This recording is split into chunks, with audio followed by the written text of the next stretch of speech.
Hello दोस्तों, welcome to back my YouTube channel science academy hub and मैं सुरेंद्र प्रजापति।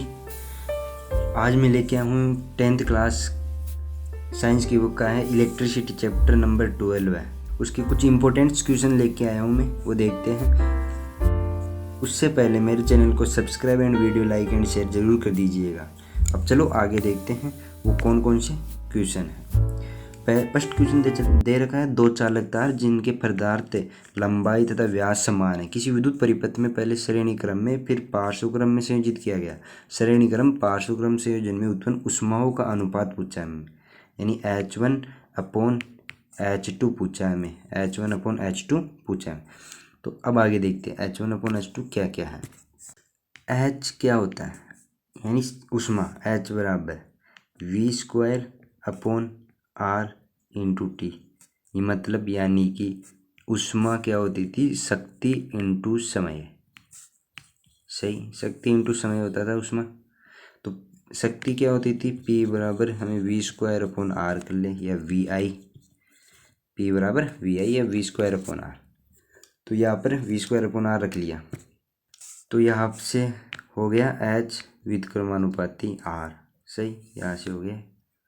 तो अब हम आगे देखते हैं। अब चलो करते हैं। इन पहले श्रेणी क्रम में क्या होता है, R इक्विवेलेंट बराबर R1 + R2। सही। अब पदार्थ क्या दे रखा है, पदार्थ सेम दे रखा है, पदार्थ की लंबाई भी और पदार्थ की प्रकृति भी। तो R ये 2R हो जाएगा यहाँ पर, क्योंकि R ये सेम है दोनों, तो R इक्विवेलेंट 2R हो जाएगा। सही। अब हम श्रेणी क्रम में देखते हैं, बस समांतर क्रम में। पार्श्व क्रम में क्या, पार्श्व क्रम में 1/R इक्विवेलेंट बराबर होता है 1/R1 + 1/R2। तो ये भी सेम हो जाएगा क्योंकि पदार्थ का यानी प्रकृति सेम है। तो हम R इक्विवेलेंट बराबर क्या बोल सकते हैं, ये यहाँ पे क्या हो जाएगा, R हो जाएगा, ऊपर 2 हो जाएगा, तो ये ऊपर जाएगा ना, तो ये R इक्विवेलेंट ऊपर जाएगा। R इक्विवेलेंट बराबर क्या हो जाएगा, R/2, ये 2R। अब आगे देखते हैं। हमारे पास R इक्विवेलेंट एक तो आ चुका था 2R, एक आ चुका था हमारे पास R/2। अब यहाँ पर ये मान पुट कर दो यहाँ पर, तो H1 बराबर V²/R कितना, एक R है हमारे पास, श्रेणी क्रम में दे रखा 2R। H1 बराबर 2R हो गया, सही, इंटू T।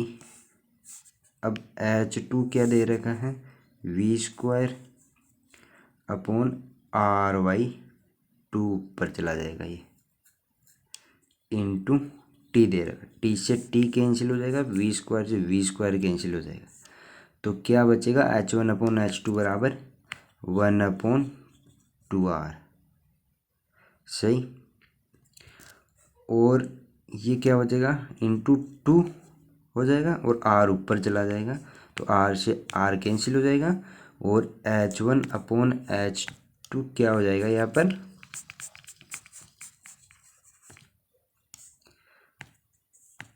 यानी H1/H2 का अनुपात हो जाएगा यहाँ पर 1/4, यानी हमारे ये C ऑप्शन हो जाएगा 1/4, क्योंकि ये 4 हो जाएगा, 2 × 2 और 1/4 हो गया। सही।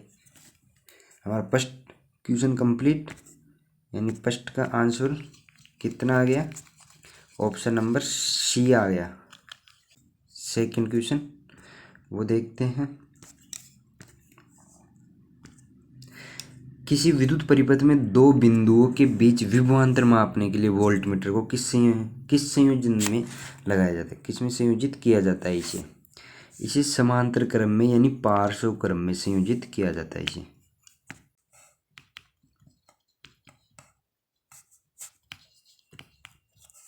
पार्श्व क्रम यानी समांतर क्रम, पैरेलल में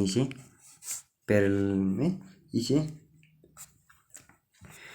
संयोजित किया जाता है। और एमीटर को किस में संयोजित करते हैं, इसका तो आंसर आ गया पार्श्व क्रम यानी पैरेलल में।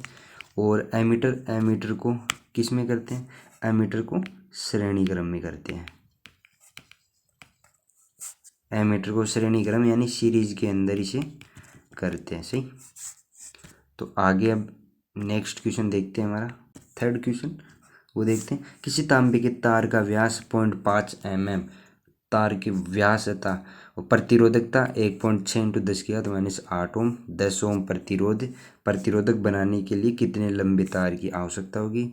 यदि इसे दुगुनी व्यास का ले तो प्रतिरोध में क्या अंतर होगा? तो अभी देखते क्या क्या, यानी हमारे पास क्या क्या दे रखा है वो देखो। पहले हमारे पास व्यास दे रखा है d बराबर 0.5 mm। सही,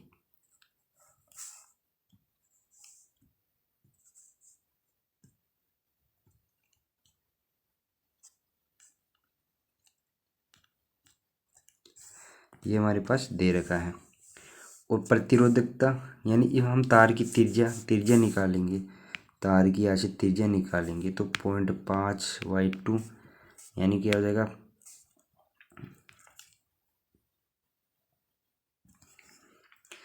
2.5 इंटू 10⁻⁴ हो जाएगा, क्योंकि ऐसे पॉइंट हटेगा और mm 10 mm को हम मीटर में बदलते हैं तो 10⁻³ आएगा, और यहाँ से एक पॉइंट हटेगा वो 10⁻⁴। तो ये होगी त्रिज्या हमारी 2.5 इंटू 10⁻⁴। सही, और प्रतिरोधकता कितना दे रखा है, प्रतिरोधकता दे रखा हमारे पास रो 1.6 इंटू 10⁻⁸। सही, और क्या दे रखा है, प्रतिरोध दे रखा है 10 ओम। हमें क्या निकालना है, हमें प्रतिरोध में क्या अंतर है, 10 ओम प्रतिरोध का प्रतिरोधक बनाने के लिए कितने लंबे तार की आवश्यकता होगी?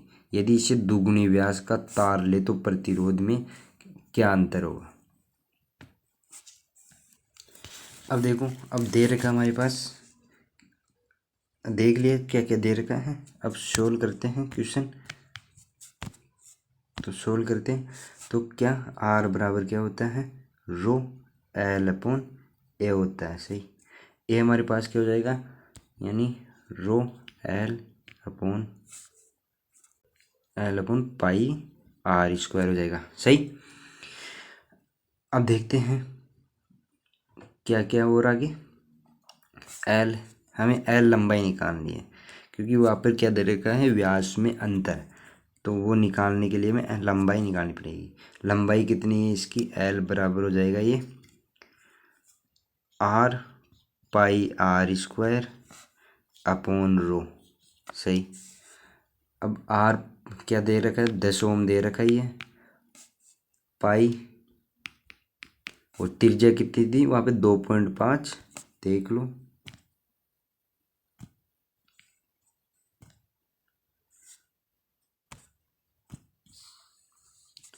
दो 2.5 इंटू 10⁻⁴, रो 1.6 इंटू 10⁻⁸, आर 10 था। सही, अब आगे देखते हैं, ये आ गया,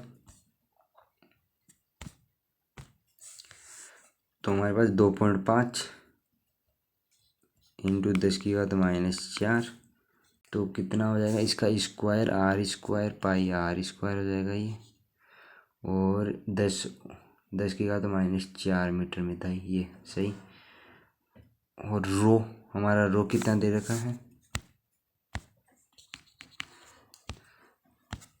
रो कितना दे रखा था, रो हमारा दे रखा था 1.6 इंटू 10⁻⁸, तो वो भी देखते हैं,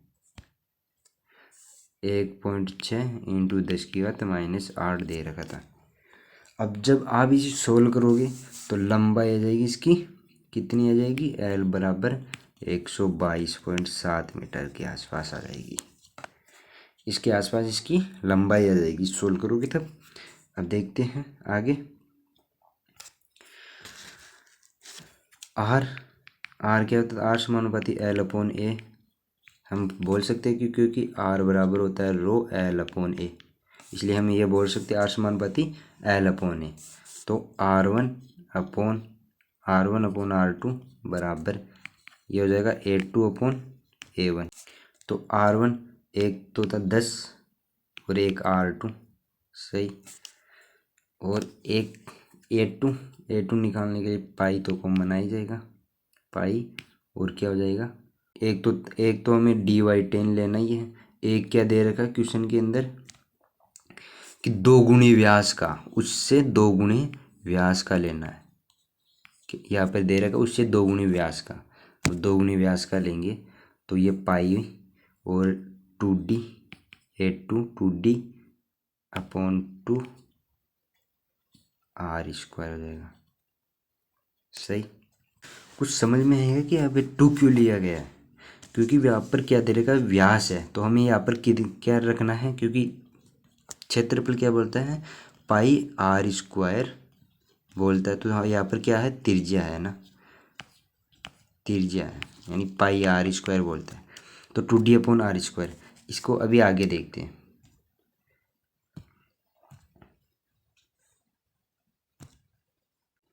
हमने क्या देख लिया था, 10R/2 और पाई 2d² अपॉन 2, यानी हमें R1/R2 यानी ये R समानुपाती L/A देखना है। तो अब देखते हैं, यानी R समानुपाती L/A ये था। अब हम R1/R2 और A2/A1 हो जाएगा ना। अब R1/R2 यानी R1 तो हमारा 10 सही, 10 और वो R2 और A2 पाई 2d, यानी वो क्या बोल रखा है क्वेश्चन के अंदर, 2 गुणी व्यास का, तो 2d अपॉन 2 हो जाएगा, सही। और R² दे रखा तो R² हो जाएगा अपॉन पाई, और उसमें एक में dy/2 क्योंकि एक में व्यास दे रखा है, उसमें बोल रखा है कि 2 गुणी व्यास का लेना है, तो 2d², सही। तो यहाँ पर हम सोल्व करेंगे तो पाई से पाई कैंसिल, तो यहाँ पर क्या हो जाएगा 4d² अपॉन 4, और यहाँ पर जाएगा नीचे d², और ये 4 ऊपर चला जाएगा ना, तो d² से d² कैंसिल, 4 से 4 कैंसिल हो जाएगा।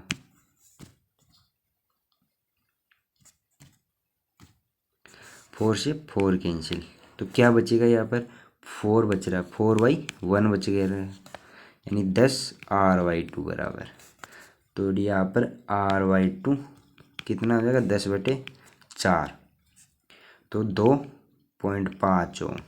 तो नए तार का प्रतिरोध कितना आ जाएगा, 2.5, यानी यदि तार का व्यास 2 गुना कर दिया जाए तो प्रतिरोध का मान घटकर 1/4 हो जाएगा, यानी प्रतिरोध का मान 2 गुना करने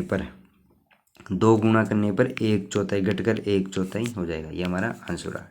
अब नेक्स्ट क्वेश्चन देखते हैं। हमारा क्वेश्चन बोलता है कि विद्युत लैंपों के तंतुओं का निर्माण में प्राय एकमात्र टंगस्टन का ही उपयोग क्यों किया जाता है, क्योंकि ये है उच्च गलनांक प्रदर्शित उच्च गलनांक की एक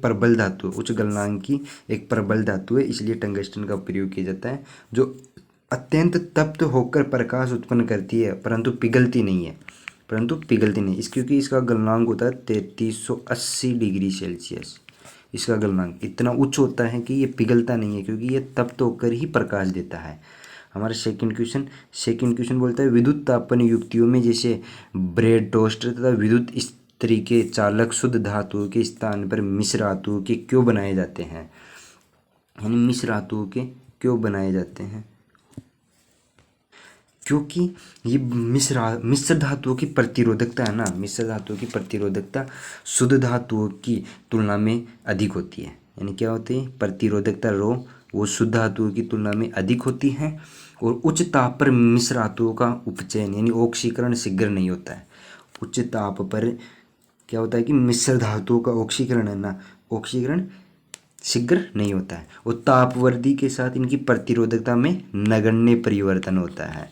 ताप में वृद्धि होगी, जितनी वृद्धि होगी इनका यानी नगण्य परिवर्तन होता है, सही बात है। अब आगे देखते हैं नेक्स्ट क्वेश्चन। हमारा नेक्स्ट क्वेश्चन बोलता है किसी तार का प्रतिरोध उसके अनुप्रस्थ काट के क्षेत्रफल में यानी उसके अनुप्रस्थ काट के क्षेत्रफल में परिवर्तन के साथ किस प्रकार परिवर्तित होता है, यानी किस प्रकार परिवर्तित होता है। किसी तार का प्रतिरोध है ना, किसी तार का प्रतिरोध उसकी अनुप्रस्थ काट के क्षेत्रफल के व्युत्क्रमानुपाती, प्रतिरोध अनुप्रस्थ काट के क्षेत्रफल के व्युत्क्रमानुपाती होता है। ये हमारे इसका आंसर है डी का आंसर। किसी तार का प्रतिरोध उसकी अनुप्रस्थ काट के, वो नहीं बताया ना, घरेलू विद्युत पर ये देख लेते पहले। आर यानी प्रतिरोध व्युत्क्रमानुपाती होता है क्षेत्रफल के से। जैसे जैसे तार की मोटाई बढ़ेगी, जैसे जैसे तार की मोटाई बढ़ती जाएगी तो अनुप्रस्थ काट क्षेत्रफल का भी, अनुप्रस्थ काट क्षेत्रफल भी बढ़ेगा और तार के प्रतिरोध का मान घटेगा। सही बात। तो ये हो गया व्युत्क्रमानुपाती होती है। अब हम देखते हैं कि क्या है कि सी क्वेश्चन क्या पूछा, घरेलू विद्युत परिपथों में श्रेणी क्रम संयोजन का उपयोग क्यों नहीं किया जाता है। क्यों नहीं किया जाता? विभिन्न उपकरणों के साथ अलग अलग स्विच ऑन ऑफ के लिए नहीं लगा सकते। एक उपकरण खराब होने पर दूसरा भी कार्य करना बंद कर देता है। और उसमें क्या होता है, इसमें क्या होता है कि कुल प्रतिरोध, परिपथ का यदि कुल प्रतिरोध अधिक होने के कारण धारा का मान अत्यंत कम हो जाता है, धारा का मान अत्यंत कम हो जाता है। सही। और श्रेणी क्रम संयोजन में सभी युक्तियों या उपकरणों से समान धारा प्रवाहित होती है जिसकी हमें आवश्यकता नहीं होती है। यह आंसर हो जाएगा इसका। अब अगला, इन अगला क्या देगा, विद्युत संचरण के लिए